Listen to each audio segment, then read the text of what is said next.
Hey, what's up, everybody? Today we're going to talk about this front office of the Dallas Cowboys, their ability or inability to trade players for significant draft picks. In particular, we're going to talk about the Amari Cooper situation, right? So this is serious.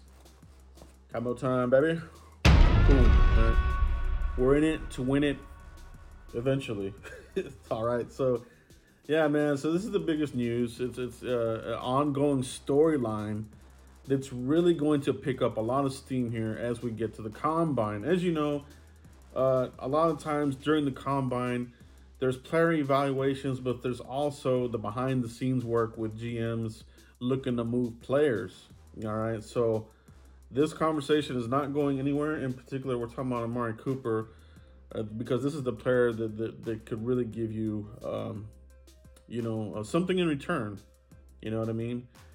Obviously, for me, I would hate to see him leave. You invested, 2 picks for him, a first and a third.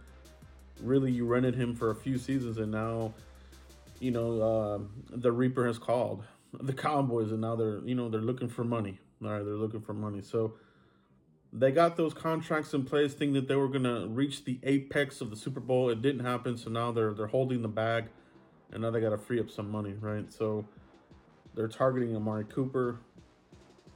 Whether it's a trade or release. For me, it's a trade or bust. If you're unable to trade this player for a significant pick, this front office should never be allowed to trade for players ever again, because that you'll just be a completely incompetent team. All right. And I don't have a lot of faith in these guys. Okay.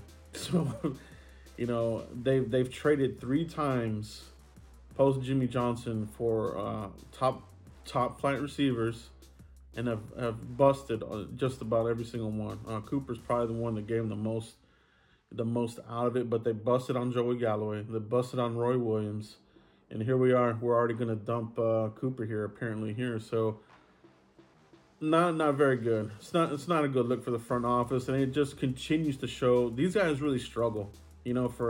For all the positives that they do in the draft, they negate it with some of these other moves that they do. It cancels each other out, man. So, before Cooper got here, the team was trying to sell the fans on, we're bringing in this X player, this player, Allen Hurns, all these other buster players.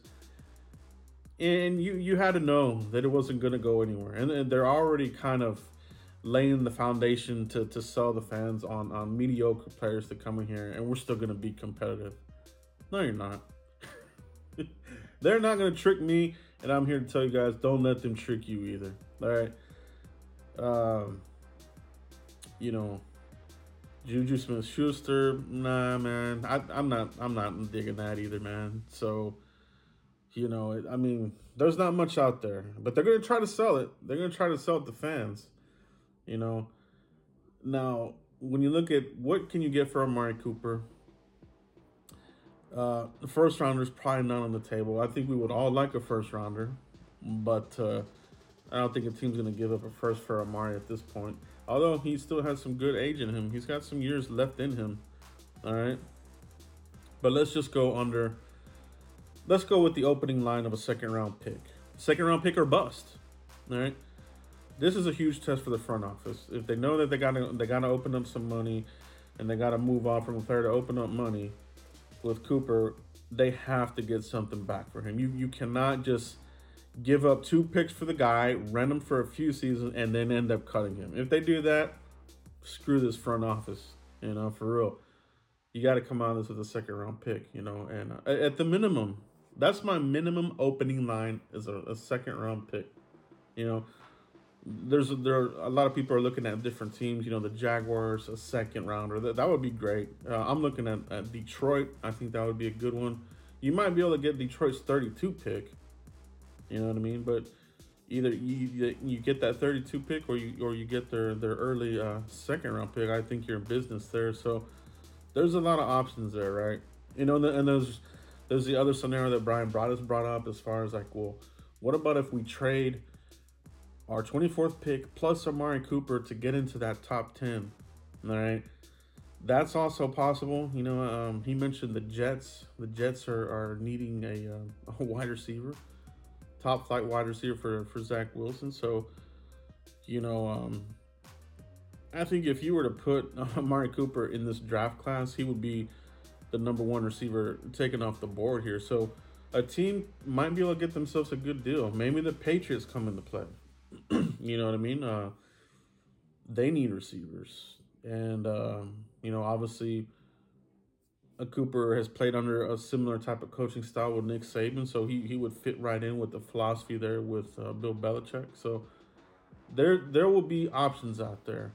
No, but you have to hammer out a deal, all right? But it starts with the second round pick or bust, like I said.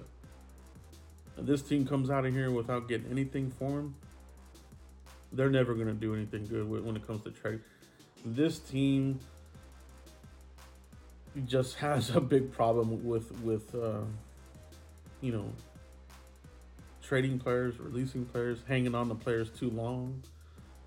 You know, it's I think the problem with the Cowboys is not only are they looking at what these guys do on the field, but they're looking at sales. They're looking at the business side for themselves, as far as like, are we gonna lose fans? Are we gonna lose seats in the AT&T Stadium? Are we gonna lose jersey sales and this and that? And I think that's a bunch of bullshit. But I really think this team does that. That's why they're valued so high, and for them to stay number one on Forbes list as the most expensive or you know, most valuable team in all of sport, you have to keep a certain number of sales and everything. So from Jerry's point of view, you know, they like to squeeze out all that they can out of these top flight players. That's why Ezekiel Elliott, I think all of us know that he's done. You know what I mean? And if you don't know that he's done yet, then I don't know what to tell you. But you know, you're not gonna get 1,200-yard seasons out of Zeke anymore. Barely made it to 1,000 this year on a 17-game season. All right, barely made it. Next year, you're looking at, I don't even know, man, 600 to 800 yards maybe. They opted not to get the surgery. From what I've been told, you know, with my source that I talked about his knee earlier, that knee will flare up again. He's going to be dealing with that knee all year. On top of that, are you able to work out at the highest level that you did last season where he was in tip-top shape? No, he won't be able to. So that's not a good situation to be in. But so that's why it's Amari Cooper that'll get you something. It won't be D-Law. It won't be Zeke. It's Amari Cooper. And it's a second-round pick or bust, guys. Let me know what you think about this front office. You know, and I'm going to reiterate, I don't want to get rid of Cooper. I think Dak needs Amari Cooper big time. With him gone, you're hurting the team immensely. This equals out to be like you know, the Redskins getting rid of McLaurin. All right, from looking outside and you see a team make a move like that, you say they're not going to be that good. If the Redskins were to get rid of McLaurin, I would be like, they ain't going to do shit. So from another fan base looking in here, us getting rid of Cooper, they're going to be saying the same thing. All right? Don't kid yourself. Amari Cooper's a top flight receiver, man. So you're taking a major hit there in the receiving game. And until I see it from CeeDee Lamb, I'm not sold on him as being a number one. He'll be given the shot. But they better have a contingency plan here in place, and you know, wide receiver will become a high priority. You know, don't try to sell me on some name in free agency. All right, don't try that crap, because I ain't gonna buy it. You know what I mean? So let me know what you guys think about this situation. What do you think ultimately happens with Amari Cooper? Do they get trade value from him, or are they gonna bumble this up, release him, and leave us, you know, with our ass in the wind? Let me know what you guys think. Continue to like, subscribe, and share. Catch you for the next one. Peace.